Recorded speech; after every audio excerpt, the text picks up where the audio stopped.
selamat pagi, selamat beraktivitas. Tuhan Yesus menyertai. Perkenalkan, saya Anastasia Infranti Suke, mahasiswa Universitas Nusa Maumere, program studi PGSD. Dari beberapa kasus yang terjadi yang membuat dunia pendidikan berada pada ambang kegagalan paling dasar. Contohnya, guru melecehkan anak didiknya sendiri, atau seorang guru yang tidak mencintai profesinya dan beralih profesi yang bukan basicnya, atau bahkan murid memukul gurunya sendiri.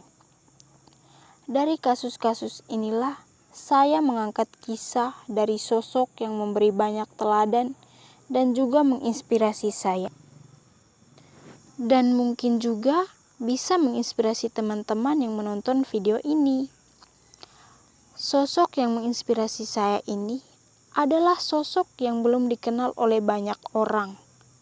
Beliau adalah Ibu Valentina WK SPD, salah satu guru yang mengajar di SDN Kujuwongga.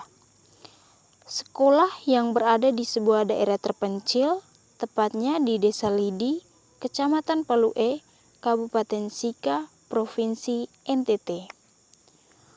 Oke teman-teman, saya akan menceritakan sedikit kisah dari beliau yang menginspirasi saya.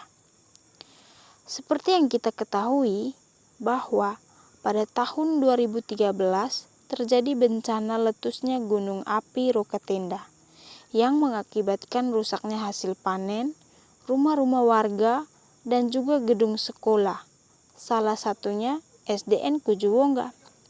Sekolah yang berada di lereng kaki gunung Rokatenda ini. Segala aktivitas tidak bisa dilakukan, termasuk bersekolah. Dari kejadian itu, banyak warga-warga yang mengungsi ke Maumere. Tetapi, ada sebagian warga yang memilih menetap di sana. Kembali lagi ke masalah pendidikan. Sebagian murid yang mengungsi di Maumere dititipkan di SDK Ona Nangahure untuk mendapatkan pendidikan yang layak. Tetapi berbeda dengan sebagian siswa yang menetap di Pulau Palue. Mereka tidak mendapatkan layanan pendidikan. Berhubung rusaknya gedung sekolah sehingga kegiatan KBM tidak bisa dilakukan. Tahun 2015, karena keadaan gunung sudah mulai membaik, murid-murid yang tadinya dititipkan di SDK Ona dipulangkan kembali ke sekolah asalnya yaitu SDN Kujuwongga bertempatan dengan SK penempatan Ibu Valentina WK.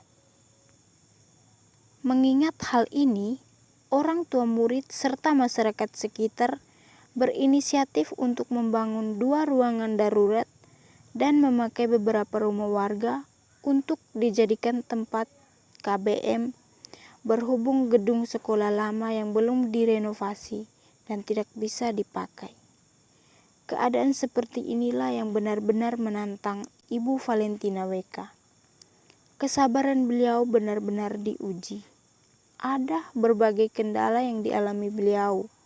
Dari fasilitas yang minim, yaitu memiliki ruangan kelas yang berdinding pelupuh bambu dan beralaskan tanah, mengakibatkan konsentrasi siswa yang terbagi karena kegiatan KBM berlangsung di tempat terbuka. Tetapi itu semua tidak menghalangi semangat beliau dan para murid. Beliau tetap sabar dan selalu memberi motivasi kepada para murid agar tidak patah semangat. Beliau tekun menjalankan tugas dan tanggung jawabnya sebagai seorang guru. Kata beliau, jadi seorang guru harus ikhlas dalam mengajarkan ilmu-ilmunya, memiliki tekad yang kuat untuk memberi manfaat yang terbaik untuk murid-muridnya, berusaha keras mengantarkan mereka kepada ketinggian derajat orang-orang yang berilmu. Jadi guru juga tidak berperilaku yang menakutkan, tidak bersikap kasar, senantiasa menyayangi murid-muridnya, dan mereka pun akan menyayangi kita. Harus semangat dalam menyampaikan ilmu, memberi motivasi, dan selalu ramah serta ceria di hadapan mereka. Tidak larut dalam canda, kelalaian perkataan kotor, dan bertutur kata dengan lembut serta santun. Kepribadian beliau inilah yang membuat para murid selalu semangat. Seiring berjalannya waktu, karena kepedulian dan kerjasama dari warga setempat yang berinisiatif untuk meminta bantuan kepada pemerintah. Dan puji Tuhan, pada tahun 2019, pemerintah menyumbangkan dana dan membangun 3 ruangan permanen dan juga memberi sarana prasarana yang lengkap. Tetapi masih kekurangan ruangan. Ruangan kelas permanen dimanfaatkan oleh siswa kelas 1, kelas 6, dan kelas 3. Sedangkan kelas 2, kelas 4, dan kelas 5 masih menggunakan ruang kelas darurat dan rumah-rumah warga. Keadaan ini tidak mematahkan semangat Ibu Valentina WK. Beliau bertanggung jawab dan mencintai profesinya. Beliau bukan hanya rajin dan bertanggung jawab di lingkungan sekolah, tetapi beliau juga bertanggung jawab dalam keluarga dan lingkungan masyarakat. Selain mengajar, keseharian beliau di rumah adalah berkebun dan berternak. Beliau juga aktif dalam kelompok-kelompok doa, dan beliau bekerja sama dengan Dewan Paroki untuk memberikan pembinaan kepada anak-anak yang akan menerima komuni suci pertama. Nah, itulah kisah dari sosok panutan yang saya maksud. Semoga dari kisah ini bisa menginspirasi dan memberi motivasi untuk kita semua, bahwa melakukan segala hal harus penuh sabar dan tabah dalam kondisi apapun. Harus bisa bertanggung jawab atas tugas yang diberikan. Ingat, orang yang meraih kesuksesan tidak selalu orang yang pintar, tetapi orang yang selalu meraih kesuksesan adalah orang yang gigih dan pantang menyerah. Bagaimana cara mewujudkan impian agar sukses?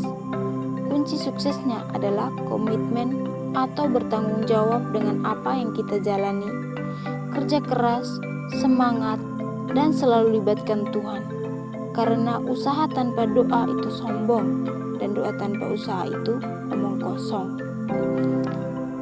Untuk teman-teman yang mengambil profesi sebagai guru, harus bisa mencintai profesi kita. Kita harus bisa menjaga moral kita sebagai seorang guru. Sekian dan terima kasih dari saya. Selamat pagi, selamat beraktivitas kembali. Tuhan Yesus menyertai. Bye-bye.